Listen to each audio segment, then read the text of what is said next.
అమ్మా 116 సంవత్సరాలుగా నీకు పూజలు చేస్తున్నాం తల్లి. నీ దేవాలయాన్ని నువ్వు అభివృద్ధి చేసుకోవాల్సిన బాధ్యత నీదే తల్లి. దానికి ఏం చేయమంటావు చెప్పు తల్లి.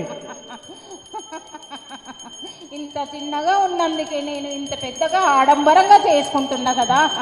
మీకు నచ్చి ఎంత పెద్దగా చేసుకున్నా కానీ నేను చేపించుకునే విధంగానే చేపించుకుంటారా బాలుడా?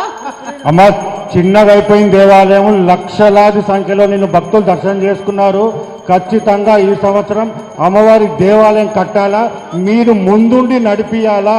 మీరు మాకు ఆశ్వాసం ఇవ్వండి, మేమందరం ముందు సిద్ధంగా ఉన్నాం. మీరు ముందుండి ఏం ఆటంకాలు లేకుండా ఈ దేవాలయ కట్టడానికి, మీ గజస్తంభానికి మీరు ముందుండి నడిపియాలి తల్లి. ఇప్పుడైనా ఎలాంటి ఆటంకం లేదు. నా బిడ్డల కోసం నేను పెద్దగా చేయాలని ఏనాడో మాట ఇచ్చిన ఆ మాట మీరు నిలబెట్టుకోవాలి బాలుడా.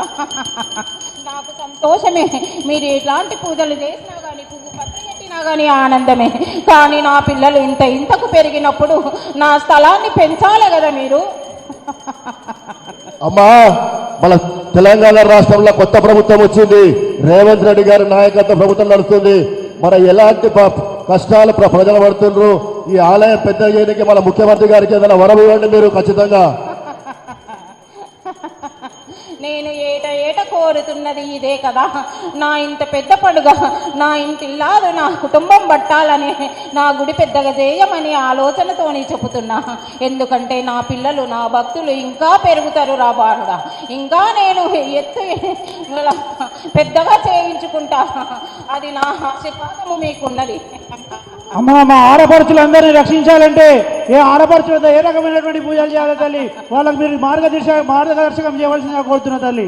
ఆడపిల్లలు పసుపు కుంకుమాలతోటి అందంగా ఉన్నంత కాలము ఈ దేశము సుభిక్షంగా ఉంటుంది రా బాలుడా. వాళ్ళని ఎంత నొప్పిస్తే నాన్నంత నొప్పించినట్టే. అమ్మ, పిల్ల పాపల్ని, మమ్మలను, మన ఆరోగ్యాలని అన్ని చక్కగా చూసే బాధ్యత మీదే తల్లి. మిమ్మల్ని నమ్ముకొనే ఈ లాల్ దర్వాజా ప్రాంతం అంతా కార్యకర్తలంతా బతుకుతున్నాం.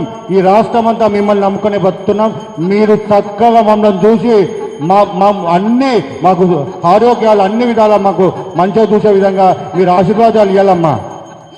నేను కాపాడుకుంటూ వస్తున్నా పిల్లాది కొంకణానికి ఎలాంటి విషజ్వరాలు వచ్చినా కానీ నేను కాపాడుకుంటూ వస్తా. ఇంకా కూడా నేను నా ప్రజల్ని పెంచుకొని ఇంకా కూడా నేను నా పిల్లల్ని ఎలా కాపాడుకోవాలో నాకు తెలుసు. ఎవరికి ఏమి కాదు, చిన్నంతలో వచ్చేది పెద్దగా చేసుకుంటున్నారు మీరు. కానీ అది మీ చేతిలోనే ఉంది రా బాలుడా.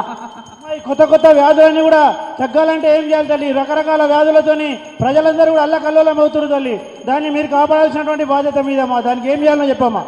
ఆ వ్యాధులను మీరే కొని తెచ్చుకుంటున్నారు, మొత్తం కాలుష్యం చేసుకుంటున్నారు. చేసుకొని లేనిపోని రోగాలు తెచ్చుకొని ప్రాణాలకు ముప్పు చేసుకుంటున్నారు కదరా బాలుడా. అమ్మా, ఈ మధ్యలో కోవిడ్ వచ్చింది. ఆ కోవిడ్ తర్వాత ఏదో టీకాలు తీసుకుంటుంటా అందరు చిన్న చిన్న పిల్లలు కూడా హార్ట్ అటాక్ వచ్చి మరణిస్తున్నారు. మరి దానికి పరిష్కారం చెప్పండి అమ్మా ఏదైనా. అది వచ్చింది పోయింది, దాని తర్వాత ఎన్నో వచ్చాయి. అయినా నేను పారదోలుతూనే ఉన్నాను. ఇంకా వచ్చేటివి ఉన్నాయి. అయినా నేను వెంబడి ఉండి తరుముతూనే ఉంటాను రా బాలుడా. మీరు ఎలాంటి చింతించకండి.